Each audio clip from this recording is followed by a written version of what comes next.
What in the heart is cardiac output? Let's cover some of the basics. We know that the heart has 4 chambers. The 2 on the top are the left and right atrium. The 2 on the bottom are the left and right ventricle. Now let's pretend that this water bottle is a ventricle. And the water that's going to be going into the water bottle is the blood. So now our ventricle is filled with blood. Okay, so the ventricle is relaxed and it's full. So the volume of blood in here is known as the end diastolic volume. Now the ventricle is going to contract. Now all of that water or blood that was ejected by the ventricle is known as the stroke volume, which is going to be important in calculating cardiac output.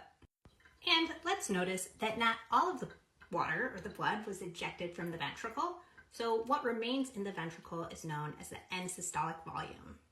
So cardiac output is the amount of blood ejected by the ventricles per minute. And we can calculate cardiac output by taking heart rate times stroke volume. Now there are a lot of things that are going to affect cardiac output, but we'll save that for another video. So let's look at an example of how to calculate cardiac output. So let's say that our heart rate is 75